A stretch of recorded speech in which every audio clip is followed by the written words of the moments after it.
You're listening to Sensitive Changemakers. This podcast is created for highly sensitive leaders and is designed to support you to embrace your strengths and gifts so you can feel more confident in your own mind and body and live a life with intention, purpose, and more importantly, joy. I'm your host, Kate Carter, a fellow HSP who has a BA Honours degree in education, is a fully trained and qualified professional coach and NLP practitioner, and has over 17 years of teaching and over 3 years of coaching experience supporting highly sensitive people. I believe that you can do anything you want to in this life, but that sometimes the path forward becomes muddy with self-doubt and fear of failure. It's my mission to help sensitive thought leaders peel away the self-doubt and stories holding them back, for them to see their own beauty and strength so they can increase self-confidence and self-trust through thought and embodiment work and see their path clearly and move forward confidently, living their life with intention and purpose. I would love for you to come and join us.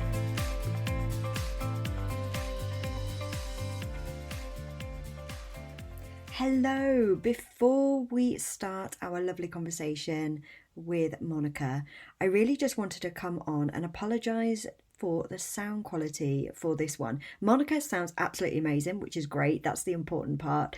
But something must have happened to my microphone because my audio doesn't sound fantastic. I have tried to fix it and tried to make the best of what I can so you can still really enjoy this episode. There is so much to take from this, so I do apologise. Please do enjoy listening to Monica.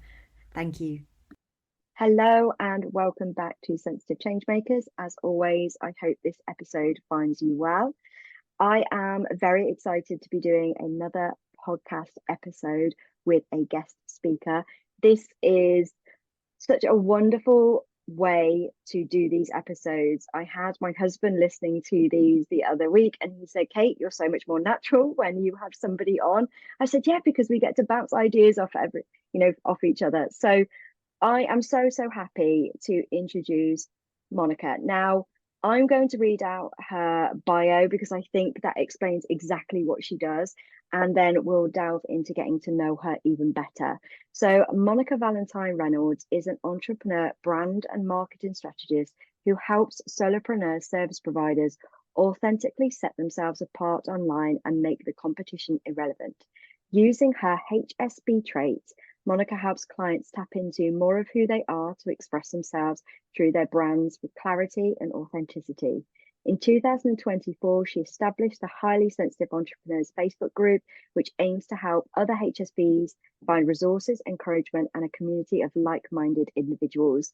So if there's just nobody, I don't think at the moment, that sums up being highly sensitive and being in the online space quite as much as Monica and her wonderful business. So welcome, Monica. How are you? Is there anything you would like to add to that bio?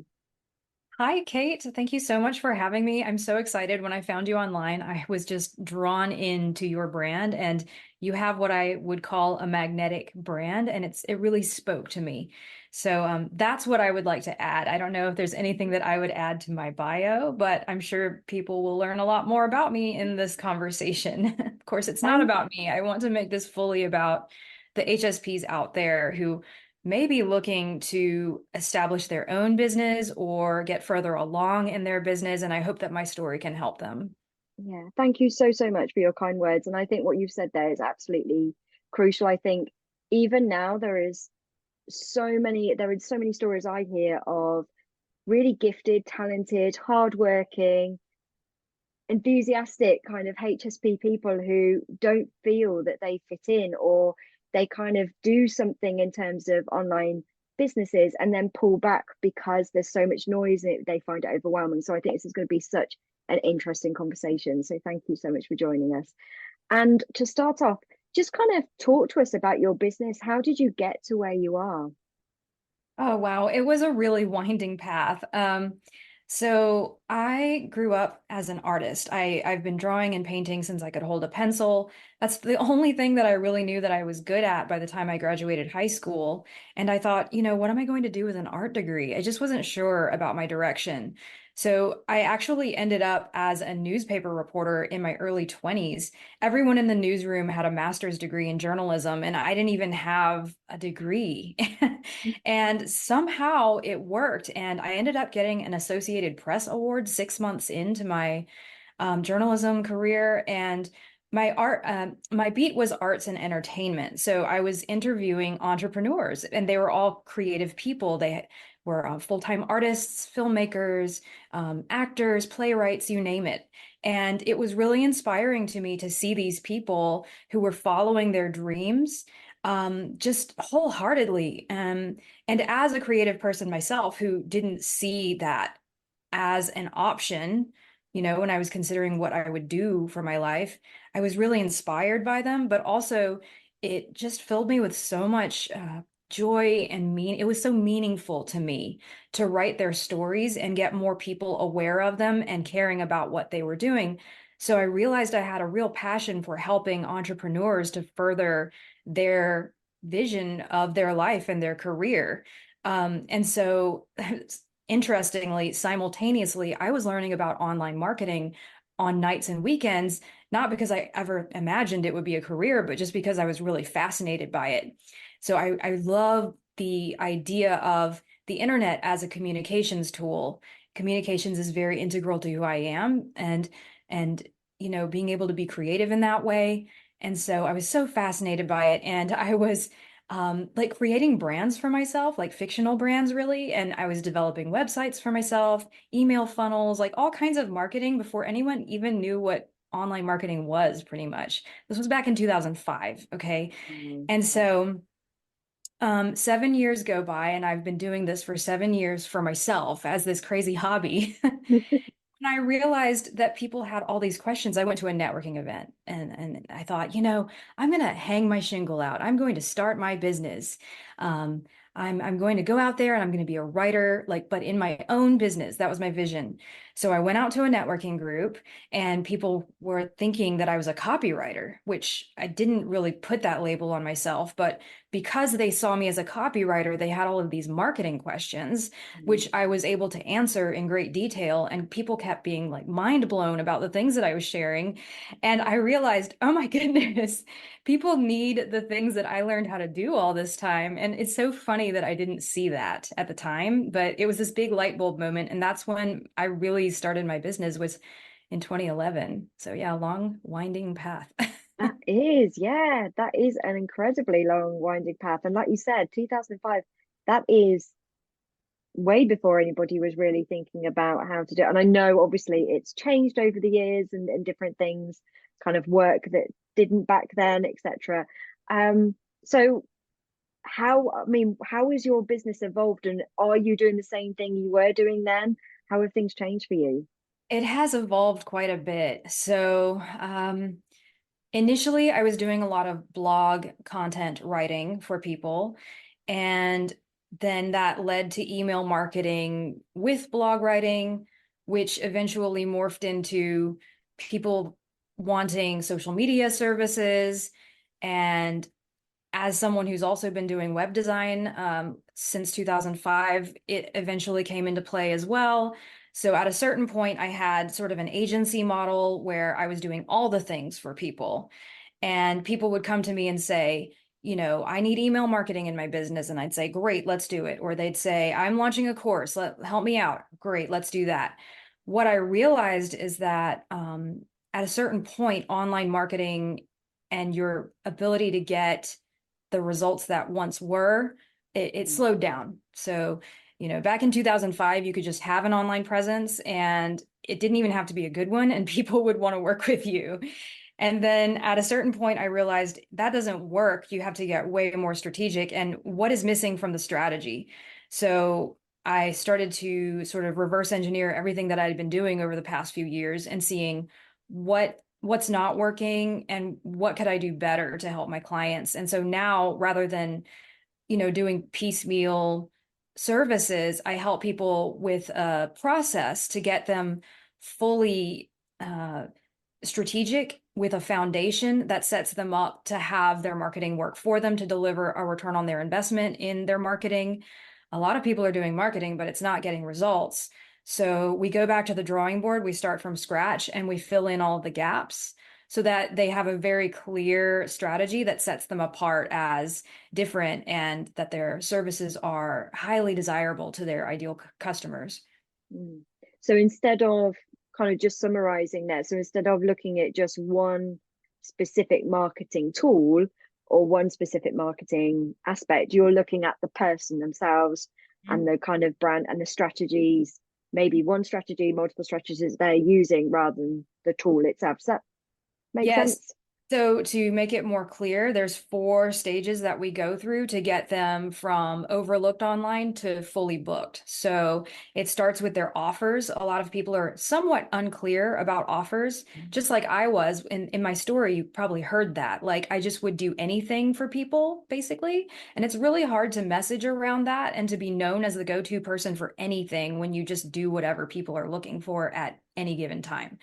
So we start with offers, then we move into their brand and their message. And yes, when we look at their brand, we look at them as a person, as well as the vision that they have for their business and the people that they serve. Like, what is the end goal here? What's the legacy they want to leave? What's the vision? What's the mission? What are they passionate about? All these things tie into creating a uniquely them brand that sort of magnetizes the right people to them. And so when we pair all of this with the right message about what their services do and how they're so valuable, then we can show up online with a way stronger presence. And at that point, the fourth thing that we do, well, I didn't mention, we do work on their website a little bit, get that up to speed. And then we move into a strategy to get them more visible online in front of the people that they're looking to serve. And basically, they're given daily things that can be done on a consistent basis, right? So that they start to get more conversations built up and get their sales calls calendar booked. So that's the process. Now everyone does lead generation differently, especially HSPs. Like if we don't feel confident in our approach, I've noticed we're going to be hard pressed to do the thing. So I know Absolutely. personally, if I don't feel aligned with a strategy, if it feels icky or weird or even gross, if it feels disingenuous, I'm not going to do it. So I don't do cookie cutter strategies for my customers. I really get to know them as a person and create strategies that work for them and what feels good to them. Yeah, and I love that. And I think because, and we're going to talk about the highly sensitive aspect, but because you're highly sensitive, I can imagine that that really does support individuals when you're working with them. Because I don't think I've met any highly sensitive person who authenticity isn't one of their biggest values. Totally. I think that's so important there. So, talking about highly sensitive, how did you know that you were highly sensitive? Oh gosh. Well, I sort of knew my whole life, but I didn't have the words for it. Mhm. I always felt quite different than most people. And if I did find someone who I really felt understood and seen by, it was just a miracle practically. Like, oh, this is just like finding a diamond, in the rough, right? Like, or the needle in the haystack is to find that person who really sees you for who you are. I didn't really understand any of that until I just thought I was weird, maybe, or just like Yeah, a little off at somehow. I just couldn't figure out what my deal was, right? yeah, And then in my late 30s, I ran across the term HSP and I read all about it. I think I found the wiki or something like that. And I thought, dang, that is so me. Like instantly, I was like, that is me, like to a T. I don't have to take some sort of, how they have a quiz or like a questionnaire, a yeah. survey of some kind, and it's like, if you say yes more than no, you're more than likely an HSP. Well, I'm like, I'm checking all the boxes. Yeah. Yeah, I absolutely agree. And I love that you brought in the idea of being weird because that's exactly how I felt. Um, I had this amazing habit that I used to have. I say amazing because that's how I see it now. But when I was younger, I used to fill in the gaps. So if there was any kind of lull in a conversation, I used to pick up on the energy of everybody else and go, "Ooh, you're feeling really awkward. So if I talk to fill in this gap, then nobody will feel awkward." And all that happened is people going, "Kate, you're just being weird." Just be quiet. Totally understand that. I was always, especially when I was really young, like 10 and under, I would always sense what was happening with other people and try to make it better for them. If someone felt uncomfortable, I would do my best to make them feel welcomed and comfortable. If I remember a little girl was bullied on the playground when I was 6 years old, and she was being bullied by a boy, and I stood up to him, and he was so a bully. So I could just looking back, I look back at that 6 year old me and think, wow, like if that's not an HSP thing to do, I mean, come on. Yeah, absolutely. It's that empath side of you, isn't it? It's that real kind of just understanding underneath the words. It's really being able to just pick up on energy and what other people are feeling before they've verbalized it. Yes, It's absolutely. I it's think such that's a what makes powerful. me good as a brand strategist too. And I didn't know that until maybe just a couple years ago. And I'm in my early 40s now. It took me a long time to figure out how being an HSP sort of shows up in my day-to-day life. It's just so prevalent in my life that I didn't see it somehow. But it's prevalent in really good ways that I didn't see, like in how I'm able to help my clients to see themselves clearly when, it's really we're really close to our own situation. It's hard to see ourselves objectively. And when it comes to branding and marketing ourselves, it can feel really weird to toot our own horn, so to speak. And it's also so common for people to think their story isn't that interesting. They are not that interesting. What are their strengths? They wonder. It can be very murky for them to sort it out and figure out how to best portray themselves online and still have that authentic feeling behind it. And so being an HSP really really helps me to see my clients in really see them clearly, I think, or deeply at least, and I Mm, mirror that for them, and it's a beautiful thing. yeah, we do like depth, don't we? We definitely like Mhm. depth. And I think having that ability to be able to see it in others as well is such a gift. And like you said, it is why you're so good at what you do, because you're able to, like you said, see that and mirror it back to them so that they can see themselves in a new light and Mhm. understand that actually what they have to share is worthwhile and not, Yes. yeah, what Yeah, we've been to, well, what I felt for so many years. I'm sure you did as well. It's like, oh, that's, that's not special, that's not different, you don't need to uh-huh. talk about that. And Yes. actually realizing that your voice is needed. It's needed, it matters. You can make a difference for people, and by dimming your light, so to speak, you're, keeping that beauty from the world and the people who need you, right? So, oh, I could talk about this forever. And it always chokes me up too, because I've had these direct experiences with my clients where I hold the mirror up to them and show them how awesome they are. And like they are about to cry, and then I'm about to cry. And it's just a very it can be a very emotional thing. Yes, yes. And I don't know about you, I've done it quite a few times. Obviously I work with slightly different people, but when I hold that mirror up in front of them and try to mirror back some of the really amazing things that I see, sometimes they really struggle to take that on board. Um, and they'll kind of do the whole yep, yep, yep. And then they'll put their head down and they really struggle to kind of receive that. And so it's kind of working with them on opening that up and allowing them to accept that about themselves and see it in themselves. But yeah, I think it's such a wonderful gift. It really is. Yeah. I would love to know, because I know in a, the bio that you sent over and all the notes that we've kind of discussed, you were talking about how you didn't always see being highly sensitive as a positive. And I know you're very much like me. I'm in my early 40s. I didn't realize about highly sensitive until I was mid 30s. And I remember somebody saying to me, do you think you're highly sensitive, Kate? And my reaction was, no, I'm just weird. until until I went and actually researched it. I was like, oh no, they're right. Yes. Mm. So I think we're quite similar in that way. And I know obviously, even though you didn't have the realization that you were highly sensitive, you still had those traits when you were younger. And I'm really curious to see as how that shifted. I know that you see them in a positive light now, but did you always see them in a positive light? Which ones didn't you see in a positive light? Yeah. So with the HSP qualities comes that depth of feeling, right? So anytime you have some sort of external stimuli that maybe negative, it just feels even worse, right? Like that's how I perceive it anyway, from my side of things. Um, Anytime that there was sort of like a negative feedback about me as a person or like qualities about me, I took it really hard and I really internalized those things. I had a lot of negative feedback in my young years. So I think it was from the age of 8 to 12 or 13. I was in a sort of a toxic school environment where the kids were very hateful towards me. And I took that on quite seriously as I'm a misfit. I'm not okay. It's not okay to be me. It's not okay to be like me. But at the same time, I was like, I'm not going to pretend to be anything else. I'm just me, take it or leave it, you know?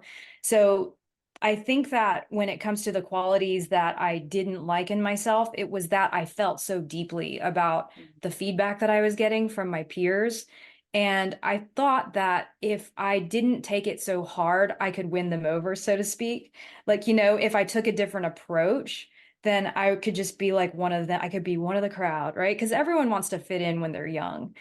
But I sort of refused to pretend to be anything that I was not. So I became quite the little rebel. I was very rebellious in my teen years, and people were scared of me. It's so funny to look back because I've never been in a fight in my life or anything, and I'm not a fighter, I'm a lover, you know? But yeah, I had a real chip on my shoulder for a long time from the experiences that I had. And I didn't like those qualities in me. I didn't like being that way, but also it was just part of my, I don't know, it just infused itself into me because it happened to me when I was so young. Mm. So it's taken me a lifetime to sort of unwind all of the negative programming that I got about myself and to um open my heart to everyone, basically. I and now I feel like I'm so much the young child that I was, the 6-year-old on the playground that just wants everyone to be okay and just like loves everyone despite people's shortcomings. Yeah. And that's who I aspire to be. I just want to be open and loving as much as I possibly can and do my best, you know, and when people share negative feedback, that's fine. It means nothing about me. These are the lessons that I've learned over the years, you know? And that is a big one, isn't it? Because it feels like a double-edged sword with that one, because I'm very much like you when I was young. I had very I had very clear guidelines of what I would do and what I wouldn't do, who I was going to be, who I wasn't going to be. There were certain things I didn't, for example, I never got um dragged into, when all the peers do something and you get that peer pressure and I never got caught into that because I was going to do this or I wasn't going to do this. That Yeah. those were my boundaries and that's what I stuck to. But at the same time, it meant that I felt a bit of a misfit, like you were Uh-huh. saying. And then you kind of internalized that and thought, well, there must be something wrong with me because I'm not like them, or I don't Mhm. kind of squish myself into a box to fit in. So Yes. it felt like, it almost feels like it's not possible to have that duality, but it is, isn't it? It doesn't have to be one or the other. It feels like it's both. Hmm. And there was a really interesting study, and I'm not going to be able to remember the details, but they did some research and they found that highly sensitive people do actually feel negative experiences more deeply than those Hmm. who aren't highly sensitive, but it doesn't work with positive. Oh, It's almost like, so when we're doing that, like you were talking about deep thinking, especially anything to do with negative feedback, and we start to internalize it, it's almost like we do it on a deeper scale than if we weren't highly sensitive. It's just really interesting that that's what you kind of felt, because I can really resonate with that as well. And then you do end up seeing yourself as something apart, something different, hmm. something that doesn't quite fit in. And like you Yeah. said, part of, all of us want to belong, all of us want to be part of something, and it just Hmm. feels like we don't. So I love the fact that you can now embrace that part of you, and like you said, accept other people as well for who they are, even if Hmm. they're different. So I love that. Even Is if there they're anything? different, even if they're feeding us negative feedback, even if they're being hateful, that's been my biggest work and lesson in life is to just accept it. You know, it is what it is, and it's neither good nor bad. It's them and the things that they're dealing with. It has nothing to do with me. And it might be directed at me, but that's the lesson I took. Yeah. And did you, I'm just interested, was there anything particularly that you did or that you like a tool or a technique that you used to help you through that, or was it just Mm. a practice thing? Because sometimes it is just practice, isn't it? Boy, I think it was a lot of practice because I spent even my early adult years shut off from specific types of people that I perceived to be like the people who hurt me when I was a kid. And they tended to be the people who are more conventional, I guess you could Mm. say, right? The people who don't stand up to the bully, you know what I'm saying? They're the ones Yeah. that like blend, they want to blend in and just follow the rules and be in society's box, which is fine, right? It's totally fine. But I was afraid of people like that because those are the people that hurt me. And so I would shut myself out from people like that. And I would only hang out with HSPs, which is so funny. I did not know that's what I was doing. But looking back, all of my friends were HSPs and have been for the majority of my life. And I didn't even realize it until I was probably like just 40 or 41 years old. It's absolutely amazing to me. So yeah, I could sense people who were more sensitive, I guess. And those are the people I gravitated to. And those are the people that I felt wouldn't be so hurtful. I don't know if I answered the question. I'm wondering, did I miss the question? No, yeah, I suppose just the extra bit there is to get to a place where you are accepting of all different people now, Ah, even if that's right. they're the kind of same characters that you've hurt you before. Yeah. Was it just through practice that you got to a stage where you got that acceptance? I think that so I'm a deep thinker. I'm constantly ruminating on everything.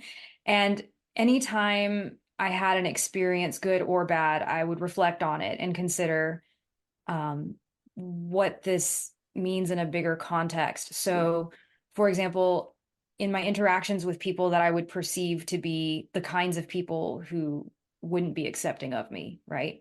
If Mm. I had a positive interaction with someone like that, I would consider that and think about what that meant in a bigger scheme, I guess. Like, what does that mean about me? What does that mean about um, society or people who may fit those qualities? I don't know if I'm articulating this well. I will tell you that because of all of the chaos that was going on in my mind about me, I wanted to find a way out of the mind mess. And so I started to study becoming a life coach. I wanted to learn techniques that I could use on myself, which it's hard to life coach yourself, but I did learn some really good techniques. And I am a certified life coach, interestingly. And I did learn some mindset techniques and some of those are like proving the opposite of what you believe. So if you believe that you're unlovable, right? So that was kind of one of my thoughts was like, generally I'm unlovable. If people knew the real me, they wouldn't like me, which is kind of the lesson I took from being a kid back then. Mhm. So dealing with that thought would have been like, well, what are the ways that I am lovable? What is good about me? And start listing those things. So I've heard it said before that it's like a table, right? There's Yeah. four legs to a table that helps it to stand. And so you're basically building the legs of a table to hold up this new belief for yourself. So the more that you can bring to that new thought that's more empowering, the more it's going to become part of your identity. And so that was part of the work that I did. And lots of introspection, lots of journaling, lots of just trying to be the best version of me over the And years. that is such a huge shift to have as well, and not to underplay that at all, because it's, you know, we have thousands of thoughts a day. I mean, you probably know this, and most of the thoughts we have are the same thoughts that we had the day before and the day before and the day before. We just repeat them. And one of the most difficult things that we can do, especially as we get older, because we get even more set in our ways, is actually pattern interrupting that and starting to actually create a new habit, create a new thought, create a new, you know, behavior, which then leads to a new identity. And it's that identity piece that changes everything. And so Yeah. for you to be able to do that is huge. And I love the fact that you were able to, when we're working with clients, I do it as a evidence thing. So when a client brings, this is what I believe. Okay, so why do you believe that? And they'll give me like, this happened, this happened, this happened. Okay, so what if we believe the opposite? Let's look at the evidence for that. Where's the evidence for that?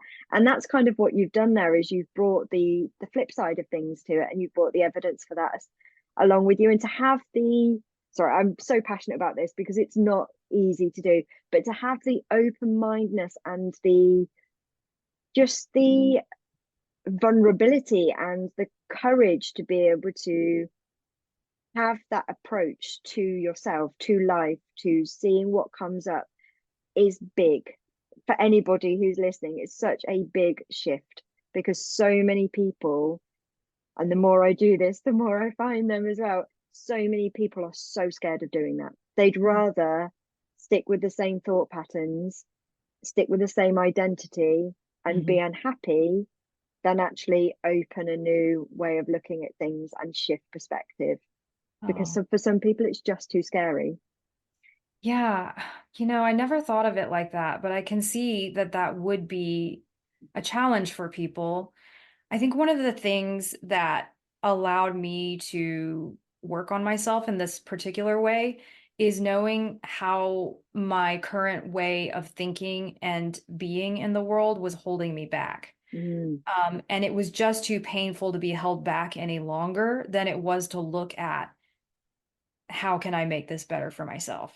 yeah, And that was tied to entrepreneurship because I'm sure you would agree, Kate. I know a lot of people I talk to about this can understand this point of view, but I feel like entrepreneurship it challenges us to be the best version of ourselves.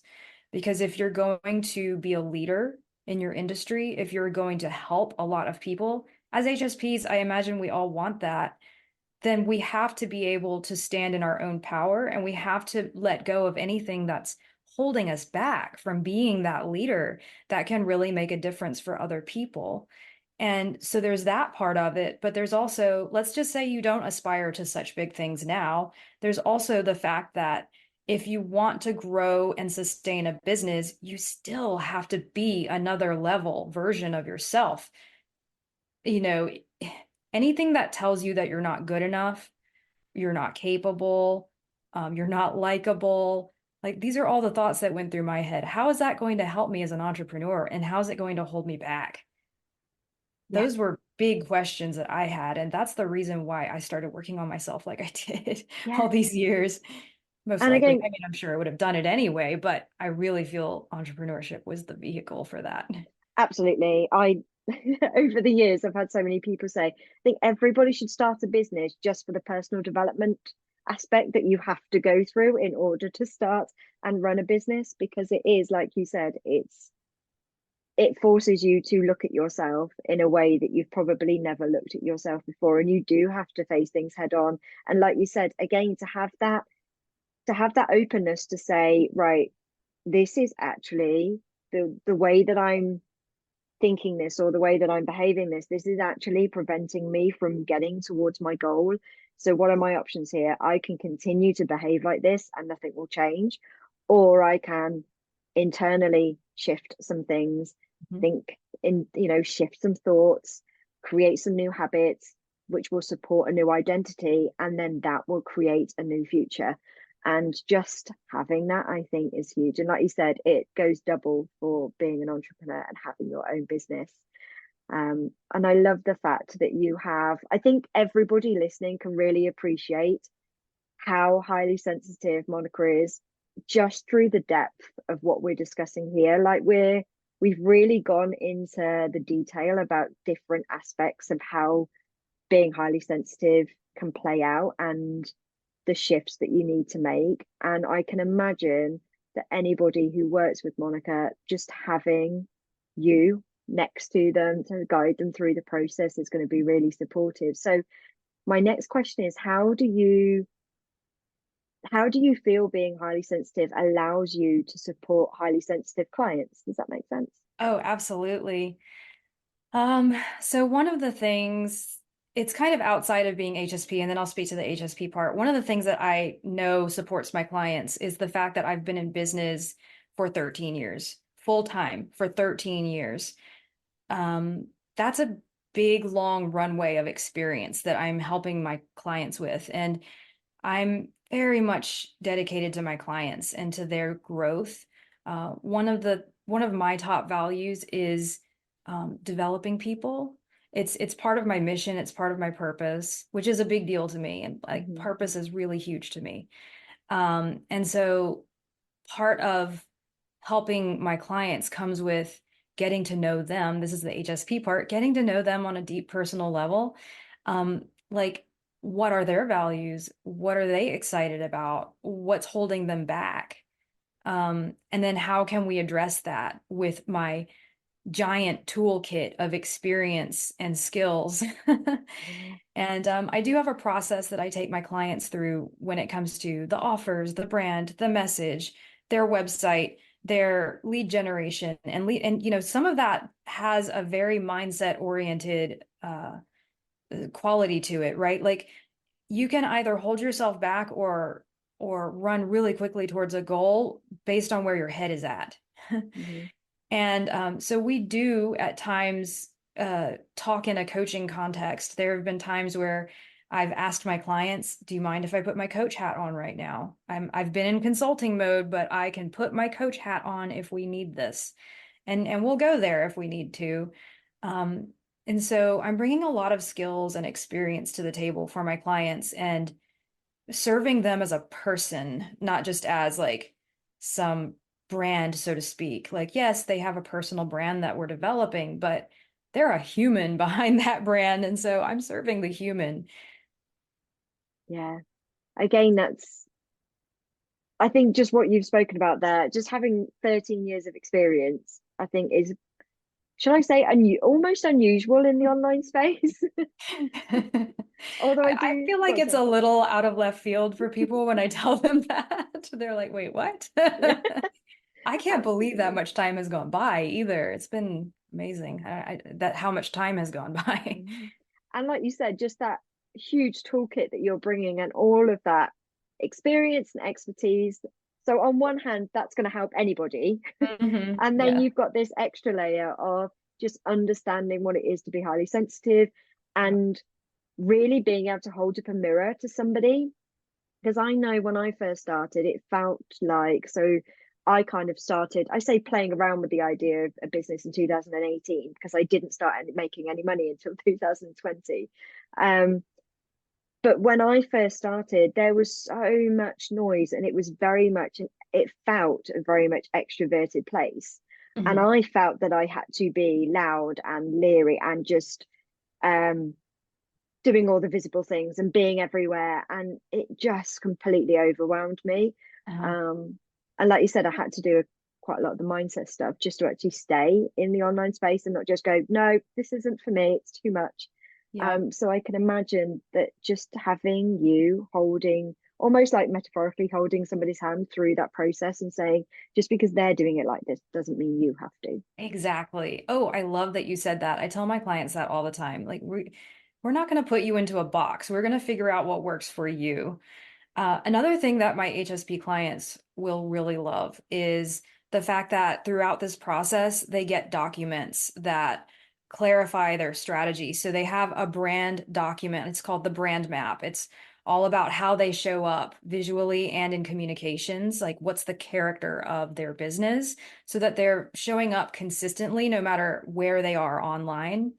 And then the other part of it is a messaging playbook that they can pull from at any time. So there again, the language is clear, it's compelling, it's consistent for them. The more that they show up online with this consistent brand and message, the more they become known as the person who does that special thing that they do, which Mm-hmm. we have already developed at that point a signature service for, right? Yeah. So that's what they become known for. And then they can hand those documents to a virtual assistant or a junior marketer to have them run the plays, so to speak. They also get another document, which is the content to cash strategy, which is the repeatable lead generation strategies that were created just for them. So there again, that can be handed off to someone. So like for me as an HSP, I feel you, Kate. I feel very overwhelmed by the online space and all of the noise. And I knew that there was no way I was going to be very consistent in showing up with everything else that I'm doing. Like we wear a bunch of hats, right? And so it's already overwhelming enough, but just add to it that you're an HSP and now you have to be like in the DMs all the time or showing up on, on camera or whatever it is that you think you're supposed to do. Well, first, you can have a strategy that works for you, number one. And number two, you can take parts of that strategy and hand it off to someone so that it doesn't feel so overwhelming. And you don't have to train them because the documents are already there. Like the whole strategy is done for you. It's just like, here, read the thing. Tell me what you got from this. Sort of like role play with them. Like in this situation, what would you do? Okay, great. You got it. Now go. I love that. And I know I really do want to mention this last thing because I think it just encompasses everything you've been talking about today. And that is how, in everything you do, it's really clear. And I hope the audience have picked up on that as well, on how you support your clients to feel empowered, and not like they're doing something one way. It's very much like you were saying very much at the start. It is not a cookie sort of set. It is you really getting to know your clients. It's you understanding them and supporting them to feel empowered. Yes. Yes. To that point, I know we had previously talked about this. It's so just close to my heart. One of the missions behind my business is to empower more heart-centered entrepreneurs. Now, when I say heart-centered, I'm talking to you HSPs. I know people use that as a buzzword, but I genuinely want to help heart-centered people like ourselves who are wanting to make a difference in the world for a specific group type of person, a specific client. The more empowered we are to stand in our leadership and get out there and visible in the online space, the more power we have to reach people and make a difference.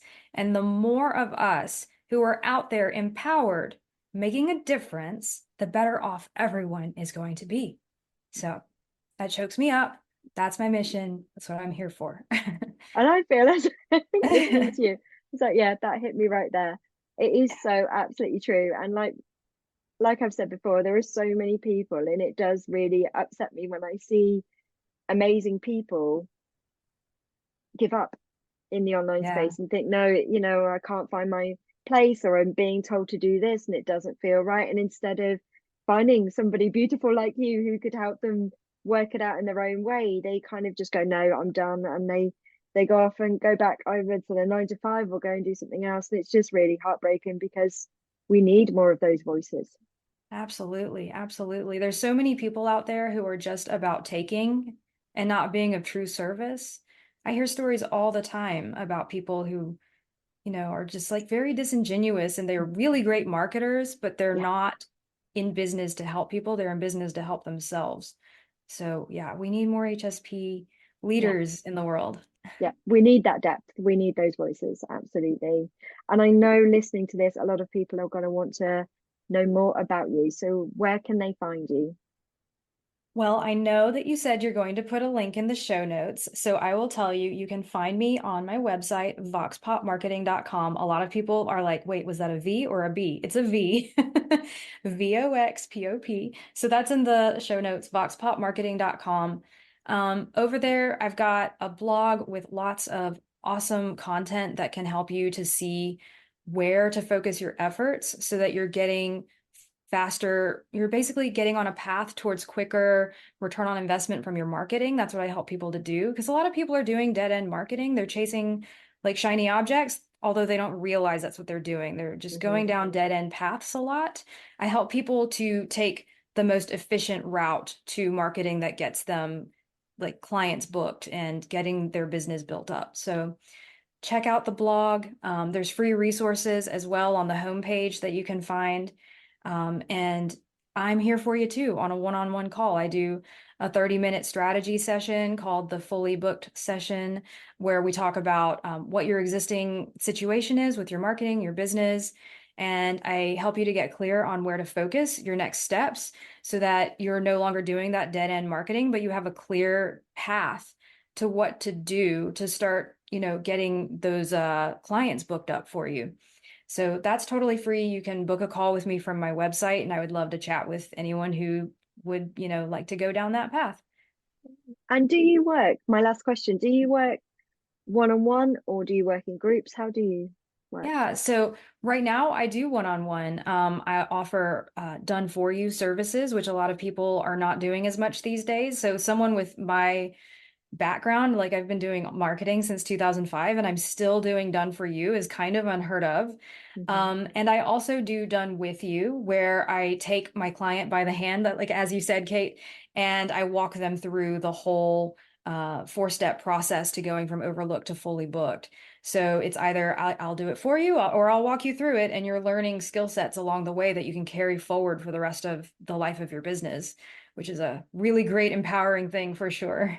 Absolutely, yeah. So please do go and check Monica out, and make the most of those wonderful resources. Thank you so, so much for being on here. Is there anything you would like to add before we sign off? No, well, maybe I do. Let's see. I would like to add that if you're an HSP listening, you matter, you have value, you have beauty to bring to the world. So show up and be your best, try and be your best every day. And it doesn't matter if it's not today that you're perfect. We never will be. It's just a work in progress. Just keep doing your thing. Yeah, I Shine love your that. light. Yeah, that's absolutely beautiful and such a wonderful way to end it. I second everything you've said. That's so, so important. Thank you so much for this conversation. I've loved it, and I'm sure the audience have as well. Guys, I will be back next week with another episode. Bye. Thank you so much for listening to this week's episode. If you have any takeaways or any questions, please do reach out to me either through Instagram, LinkedIn or Facebook at Kate Carter Coaching, or you can email me at kate@katecarter.co.uk. I always love to hear your feedback and the things that you have taken from the podcast. If you know of any other highly sensitive people, then please do share this so that I can reach more and support more highly sensitive people to embrace their strengths and gifts.